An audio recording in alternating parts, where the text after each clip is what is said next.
Salut les Anacalypsiens, bienvenue dans cette nouvelle vidéo d'Anacalypsie. Donc aujourd'hui on se retrouve pour l'épisode 3 de The Last of Us.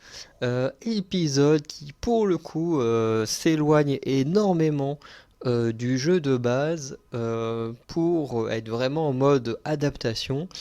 Bien qu'on ait retrouvé quelques petits détails tirés du jeu, dans la globalité on se retrouve sur un épisode très différent. Alors j'avoue que je suis assez mitigé sur cet épisode parce que d'un côté en termes d'écriture, l'histoire et tout, j'ai trouvé vraiment génial et qui m'a pas mal touché, hein. J'avoue que pour quelque chose qui n'est même pas dans le jeu, ça m'a quand même fait verser une larme à un moment donné. Voilà. Et en même temps, eh ben, il y a des choses que j'aurais aimé voir et qui n'apparaissent pas et que je trouve un peu dommage. Voilà. Et il y a aussi le fait que ce soit un épisode flashback, globalement. Et j'avoue qu'en général, les épisodes flashback, c'est ceux que je trouve les moins bons dans des séries télé. Par exemple, la saison 1 de Prison Break, je la trouve excellente, quasiment du début à la fin. Après, c'est vrai que c'est un autre format, puisque c'était encore l'époque où on faisait des séries de plus de 20 épisodes. C'est vrai qu'aujourd'hui, on est passé à un autre format, mais pour l'époque, c'était vraiment incroyable, à part l'épisode flashback dans Prison Break. En plus, on te fout l'épisode flashback, je crois que c'est l'épisode 16 ou 17. Enfin, c'est un peu dans ces eaux-là, vers les trois quarts de la saison. Bref, épisode que je déteste. Vraiment, dans la saison 1 de Prison Break, quand je me refais la saison, c'est un épisode que je skip à chaque fois parce que je déteste les épisodes flashback. Même si je ne dis pas que ce sont forcément des mauvais épisodes, mais c'est des épisodes que j'aime pas parce que, bah, en soi, tu connais déjà la situation des persos dans le présent. En général, leur passé est déjà abordé à travers des dialogues, des choses comme ça. Donc pour moi, il n'y a pas forcément d'intérêt de les voir. Bon, ici, voir le passé de Bill reste quand même important puisque bah, on ne voit pas le personnage dans le présent. Enfin bref, je vous laisse avec le générique et du coup, on va parler de cet épisode.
Donc on ouvre l'épisode sur Joël qui va construire une sorte de petite structure en pierre. Enfin, je dis structure parce que je sais pas trop comment appeler ça, mais qui en gros est une sorte de moyen de montrer que quelqu'un est mort ici et que c'est une sorte de voilà petit hôtel pour Tess. Bref, c'est plutôt sympa. Alors encore une fois, moi Tess c'est un perso que j'ai jamais aimé, que ce soit dans le jeu et du coup, bah, dans la série, parce que on a beau adapter un perso, si je l'aime pas à la base, voilà, c'est compliqué de quand même me le faire aimer autrement.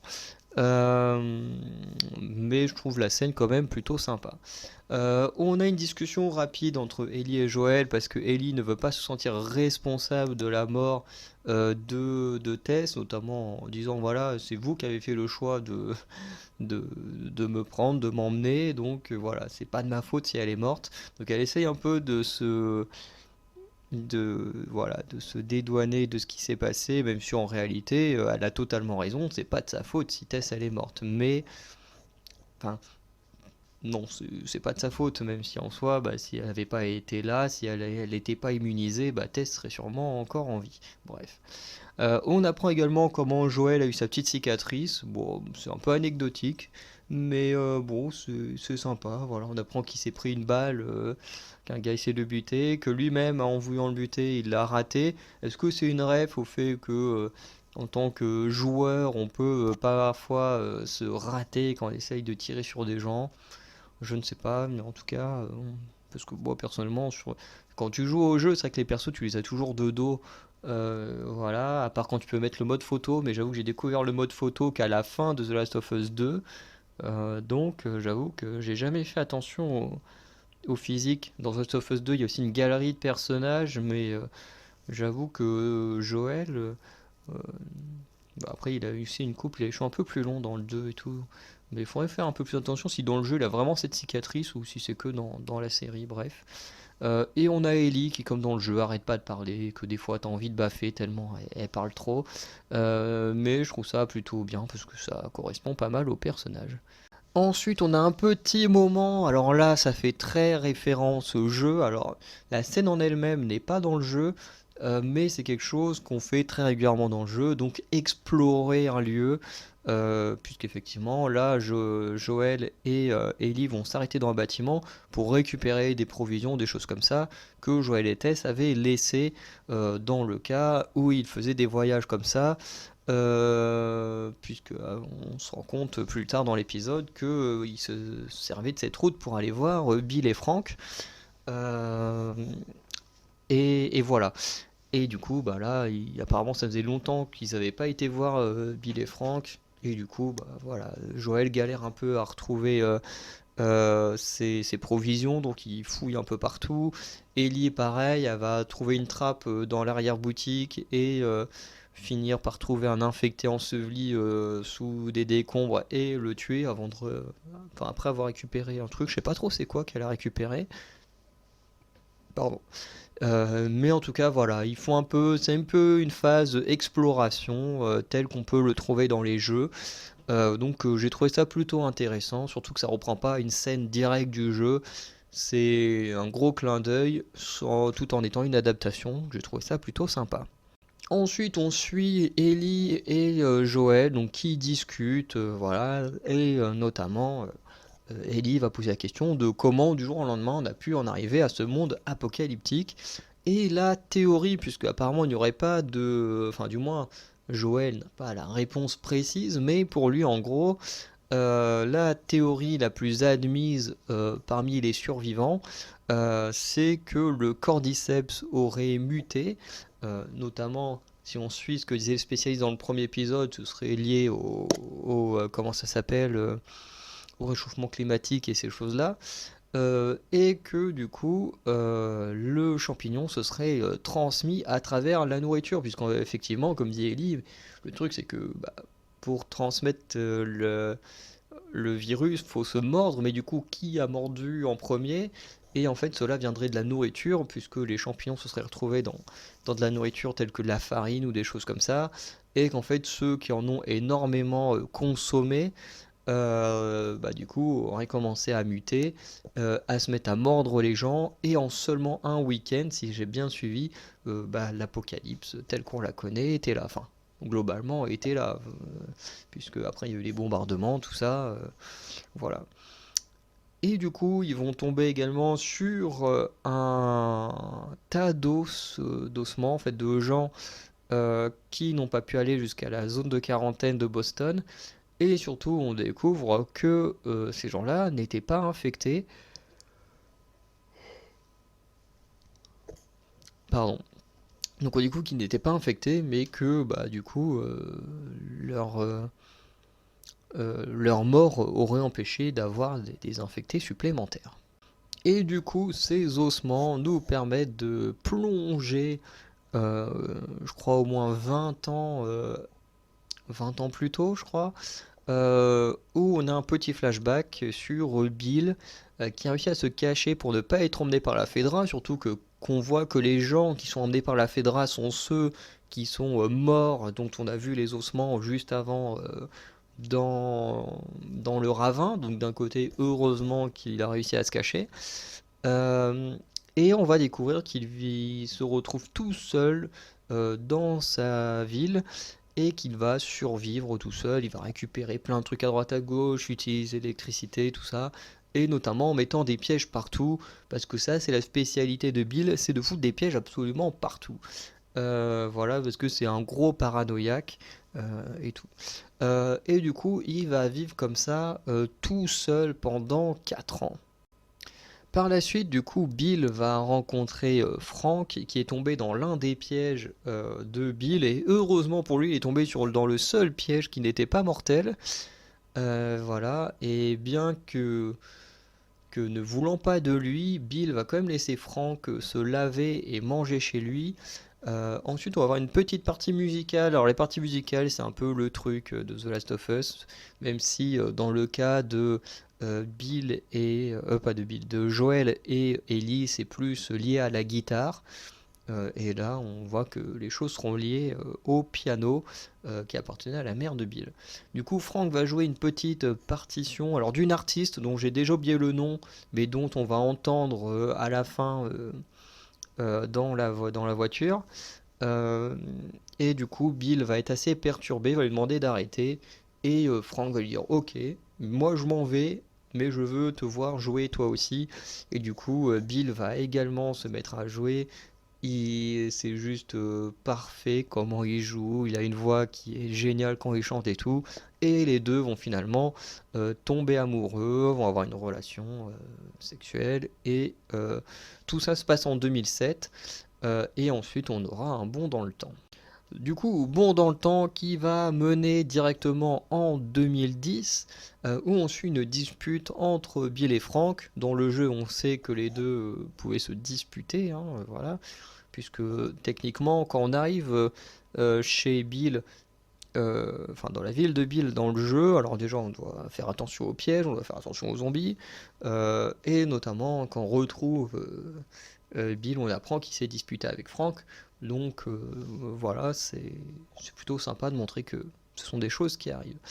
Euh, et on apprend notamment que les deux se disputent puisque Frank veut utiliser des ressources pour retaper certains lieux, notamment comment on appelle ça, où il y a toutes les bouteilles de vin et tout, enfin bref, vous voyez ce que je veux dire.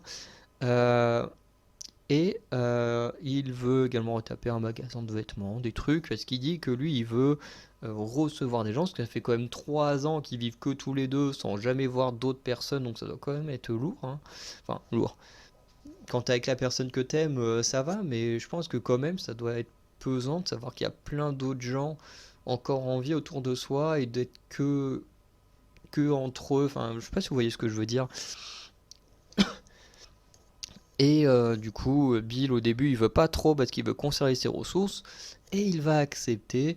Notamment, Frank va dire de toute façon, moi j'ai déjà, pardon, il fait moi j'ai déjà contacté une femme à travers la radio et tout, et on découvre que bah, ce sont Joël et Tess qu'il a réussi à contacter. Donc on a un petit dîner entre les deux duos. On a Bill, enfin pas Bill, mais Frank et Tess qui s'entendent très bien, qui sont très cool et tout.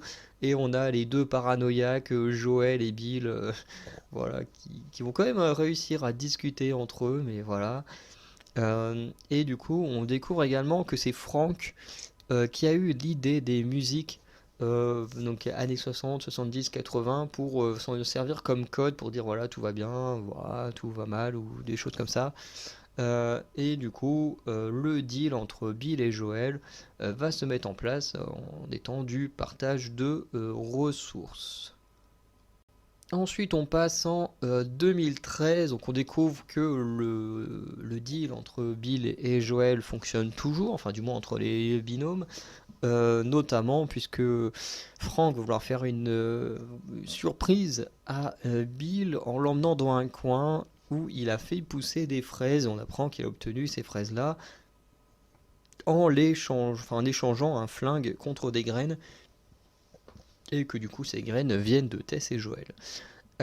Et on a notamment, suite aux avertissements de Joël 3 ans plus tôt, euh, une attaque de pillards sur la ville où voilà, Bill va se prendre une balle dans le ventre, mais il va quand même réussir à défendre son petit cocon.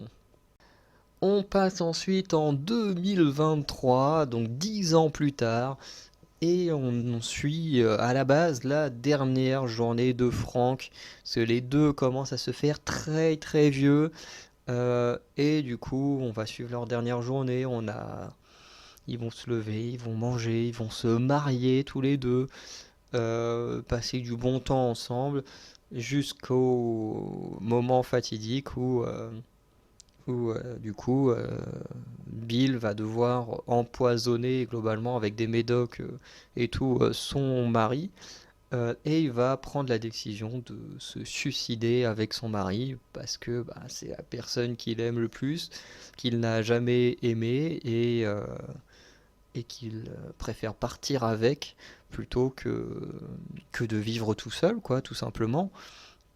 Et, euh, et j'avoue que toute cette partie-là était vraiment très touchante. C'est pas à ce moment-là que j'ai pleuré, mais j'avoue que j'avais quand même les larmes qui commençaient à monter parce que c'était vraiment très touchant. L'histoire de Bill et Frank, elle est magnifique dans cet épisode. Et voilà, en gros, on les suit globalement jusqu'à leur mort, quoi. Et on termine quand même avec une autre scène où Joël et Ellie vont arriver chez Bill et Frank. Voilà, donc ils sont déjà morts, mais ils ont quand même laissé une lettre avec les clés de la voiture euh, pour n'importe qui passerait par là, euh, notamment Joël, voilà. Et il y a toute une lettre pour parler de Joël, et il y a des choses très intéressantes dans cette lettre. Alors moi, c'est la lettre qui m'a fait pleurer, tout ce qu'il raconte sur tu vois, sur le fait qu'il n'aime personne, qu'il ait toujours détesté les gens, qu'il aimait le fait que les gens autour de lui crevaient parce que voilà, c'était un gros paranoïaque qui détestait tout le monde, qui vivait reclus dans son coin, et que bah, finalement il est tombé amoureux de Bill et il l'aura protégé jusqu'à sa mort. Et le parallèle qu'il fait en disant que eux deux, ils sont identiques, ils sont pareils, ils sont faits pour protéger les gens. Et quand on sait après toute l'histoire qu'il y aura avec finalement Joël et Ellie, bah ça m'a beaucoup touché cette lettre, et moi j'avoue que c'est là où j'ai versé une petite larme. Euh, et notamment il y a la réaction de Joël qui dit putain, je viens de perdre Tess, quelques jours ou quelques heures plus tard je perds un autre, enfin je découvre qu'un de mes amis est mort, enfin voilà, bref c'est compliqué. Et voilà, au final, les deux vont faire des provisions. Joël va réussir à créer une batterie. Alors, on le voit pas faire, mais c'est vrai que dans le jeu, bon, Joël n'a pas la capacité de créer des batteries, Ellie non plus, mais ces deux-là, ou même Abby, ont des capacités à créer des armes, à améliorer leurs armes. Enfin, surtout améliorer des armes, parce que les créer, non, mais à les améliorer. Donc là, ça rappelle un peu les compétences que peuvent avoir les personnages quand Joël nous dit qu'il a créé une batterie. Voilà, il va instaurer quelques règles. Et voilà, je me demande si dans le jeu c'est pas la même chose, mais beaucoup plus tôt. Je n'arrive pas à me souvenir. Mais en tout cas, il va demander à Ellie déjà de juste se taire, hein, de faire tout ce qu'il dit et de ne plus jamais parler de Tess. Bon, après ça, le rapport à Tess, je crois pas que ce soit dans le jeu, mais les autres trucs, je crois qu'il le mentionne quand même dans le jeu. Bref, le début du 1, enfin le 1 même en général, il me remonte un petit peu maintenant, donc voilà. Et il va finalement, on sent qu'il va commencer à prendre à cœur le fait de devoir protéger Ellie, voilà, en comparaison à ce que Bill disait. Et on a Ellie qui va récupérer une arme à feu en cachette dans un bureau de Bill. Et voilà, ensuite les deux vont quitter la ville et l'épisode se termine comme ça. Euh, voilà, donc on va arrêter là et on va faire la conclusion. Donc en bilan, comme je disais, c'était un bon épisode, très touchant. J'ai trouvé ça très très cool qu'on retrace un peu l'histoire entre Bill et Frank.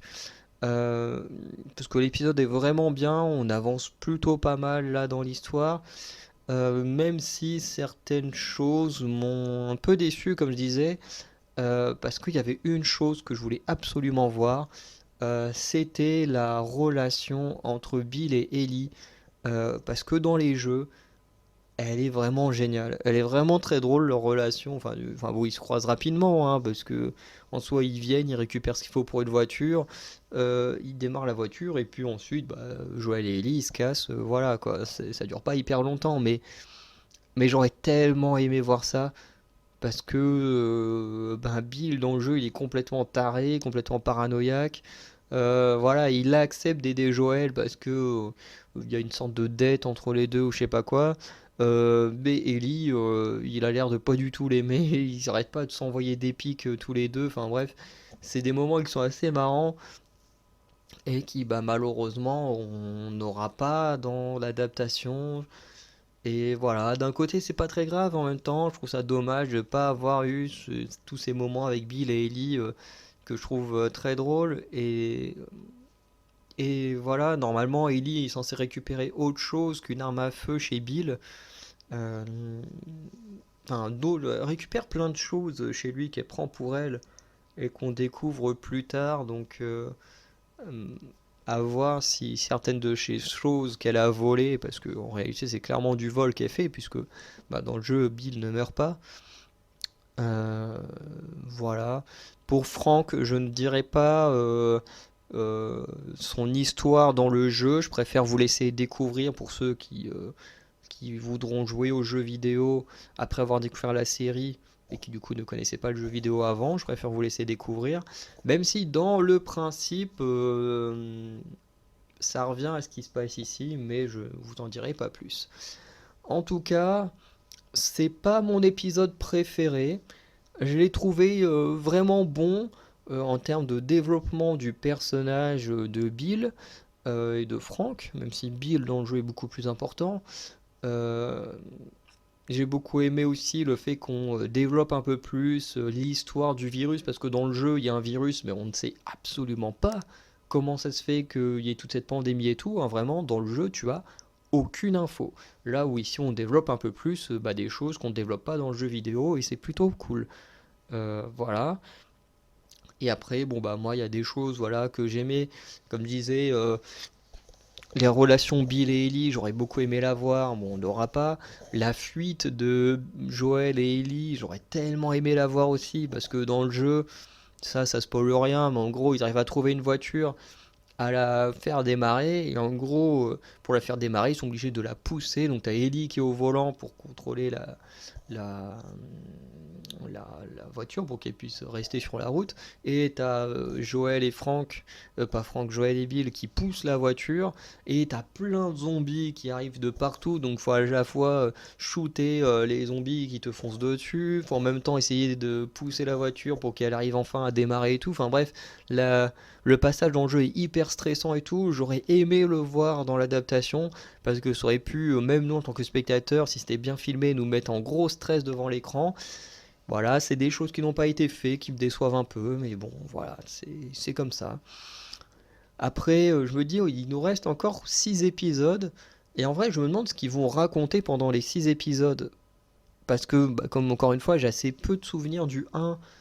Parce que bon, ils vont explorer le passé de Ellie. Je pense qu'ils vont prendre un bon épisode pour explorer le passé avec Ellie et Riley. Ça, il y a de fortes chances, puisqu'on l'a vu dans la bande-annonce, donc forcément. Il y aura le passage avec les deux frères dont j'ai oublié les noms, voilà, qui croisent à un moment donné et qui vont essayer de survivre avec les deux frères. Ok. Il y a la partie où ils vont chez Tommy, où ils vont retrouver Tommy et Maria. Voilà, donc il y a ça. Ensuite, il y a toute la partie dans l'hôpital, qui normalement ça se passe juste après avoir été chez Tommy. Donc normalement ils sont pas censés croiser Tommy avant l'avant-dernier épisode, à moins qu'ils rajoutent des choses, hein. Euh, voilà, il y a un moment où ils tombent sur des pillards et tout. Et puis bah pour moi, ça fait que 5 gros moments dont j'ai des souvenirs et qui n'a pas encore été adapté forcément. Donc ah si, il y a tout le passage avec David aussi. Donc ouais, si, ouais, non, si finalement ça remplit bien. Ouais, ça, David, c'est peut-être une des choses, ou même le passage avec les deux frères, c'est peut-être font partie des moments que que j'ai hâte de voir. Bon, à partir avec Tommy aussi, mais je sais pas comment ça a été adapté. Nafin aussi forcément, mais bon, on verra bien sûr tout ça avec le temps, hein. Euh, En tout cas, épisode que j'ai trouvé bon, mais qui ne sera pas mon préféré, puisqu'étant un épisode flashback. Bref, dites-moi en commentaire ce que vous en avez pensé, si vous avez aimé ou pas aimé, peu importe que vous ayez joué au jeu ou pas, hein, tous les avis sont bons à prendre. Euh, on se dit à très bientôt pour de nouvelles vidéos, notamment vous aurez, alors je sais pas si c'est cette semaine ou la semaine prochaine que j'ai sorti ça, enfin que j'ai programmé ça plutôt, une vidéo bilan de Viking Valhalla, donc la saison 2, puisque j'avais déjà parlé de la saison 1 quand elle était sortie, donc là on parle vite fait de la saison 2, et plus tard je reviendrai épisode par épisode sur les saisons de Viking Valhalla. Euh, mais voilà. Donc n'hésitez pas à aller checker les autres vidéos de la chaîne et les autres chaînes Anacalypse. N'hésitez pas non plus à vous abonner, à commenter comme je vous ai dit. Et sinon, bah, je vous souhaite une bonne journée et une bonne soirée. Et je vous dis à très bientôt pour de nouvelles vidéos. Allez, ciao les Anacalypsiens.